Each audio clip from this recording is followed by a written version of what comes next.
வணக்கம். தமிழ் ஃபுட் கார்னரில் இன்றைக்கி கேரட் ஃப்ரை பண்ண போகிறோம். இந்த ஃப்ரையில் ஒரு பொடி ரெடி பண்ணி சேர்த்துருக்கிறதுனால நல்லா வாசனையாகவும் டேஸ்ட்டாகவும் இருக்கும். கேரட் பிடிக்காதவங்க கூட இந்த ஃப்ரையை ரொம்ப விரும்பி சாப்பிடுவாங்க. எப்படி பண்ணுறதுன்னு பார்க்கலாம். இது வரைக்கும் தமிழ் ஃபுட் கார்னர் சேனலை சப்ஸ்கிரைப் பண்ணாதவங்க சப்ஸ்கிரைப் பண்ணிவிட்டு பக்கத்தில் உள்ள பெல் பட்டனையும் கிளிக் பண்ணிக்கோங்க. இந்த கேரட் ஃப்ரைக்கு ஒரு பவுடர் ரெடி பண்ணணும். அதுக்கு இந்த வெறுங்கடாயில் 1 டீஸ்பூன் கடலைப்பருப்பு, 1 டீஸ்பூன் கொத்தமல்லி விதை, இது ரெண்டையும் நல்லா வறுத்துக்கணும். இந்த கொத்தமல்லியும் கடலைப்பருப்பும் நல்லா வறுபட்டுருச்சு. அதுக்கப்புறமா அது கூட 1/2 டீஸ்பூன் சீரகத்தை சேர்த்து வறுத்துக்கங்க. சீரகமும் கடாய் சூட்லேயே வேகமாக வறுபட்டுருச்சு. அடுத்து இதில் 2 டீஸ்பூன் வெள்ளை எள் சேர்த்து வறுத்துக்கலாம்.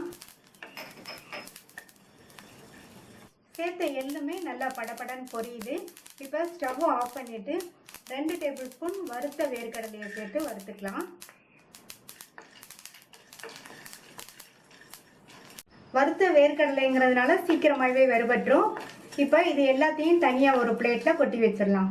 அடுத்து மறுபடியும் இந்த கடாய் சூட்லேயே 1 டேபிள் ஸ்பூன் தேங்காய் துருவலை சேர்த்து இதையும் லைட்டாக வதக்கிக்கலாம். கடாய் சூட்லேயே தேங்காய் துருவலோட உள்ள ஈரப்பதம் போயிடும். ஈரப்பதம் போக தேங்காய் துருவல் நல்லா வறுபட்டுருச்சு. இந்த தேங்காய் துருவலை எடுத்து தனியாக வச்சுக்கலாம். வறுத்து வச்சதெல்லாம் நல்லா ஆறிடுச்சு. மிக்ஸி ஜாரில் சேர்த்து 2-3 சுற்று சுற்றிக்கலாம்.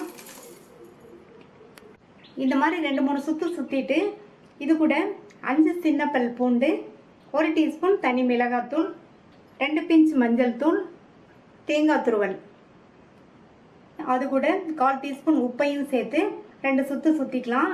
2-3 சுற்று சுற்றி நல்லா கொரகொரப்பாக அரைச்சாச்சு. இந்த மாதிரி கொரகொரப்பாக தான் இருக்கணும் இந்த ஃப்ரைக்கு. நம்ம இந்த அரைச்சிருக்கிற இந்த பொடி இந்த ஃப்ரைக்கு நல்ல டேஸ்ட்டும் வாசனையும் கொடுக்கும். இந்த பேனில் 4 டீஸ்பூன் எண்ணெய் சூடானதும் அதில் 1/2 டீஸ்பூன் கடுகு பொரிஞ்சதும் 1/2 டீஸ்பூன் உளுந்தோட கலர் மாறிடுச்சு. அடுத்து கறிவேப்பிலை. 300 கிராம் கேரட்டை தோல் சீவி ரவுண்ட் பீசஸாக கட் பண்ணி வச்சுருக்கேன். திக்னஸ் இந்த அளவு திக்னஸ் இருக்கிற மாதிரி கட் பண்ணிக்கோங்க. இப்போ இதில் சேர்த்துட்டு இந்த எண்ணெயிலேயே 2 நிமிஷத்துக்கு நல்லா கேரட்டை வதக்கிக்கணும்.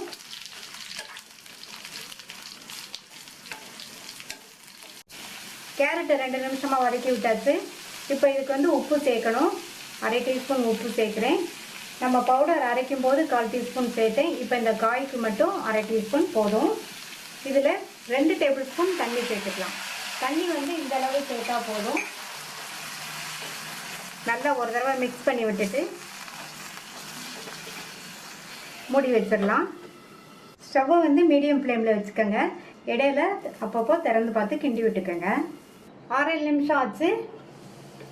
கேரட்லாம் நல்லா கரெக்டாக வெந்துருச்சு. இதில் கோர்ஸாக அரைச்ச பொடியை சேர்த்துட்டு நல்லா ஒரு தடவை மிக்ஸ் பண்ணி விட்டுட்டு ஸ்டவ்வை சிம்மில் 1 நிமிஷத்துக்கு வச்சுருங்க. அப்படியே இருக்கட்டும். சிம்மில் வச்சு 1 நிமிஷம் ஆச்சு. நம்ம சேர்த்த பொடியெல்லாம் இந்த கேரட்டோட மிக்ஸ் ஆகி நல்லா வாசனையாக இருக்குது.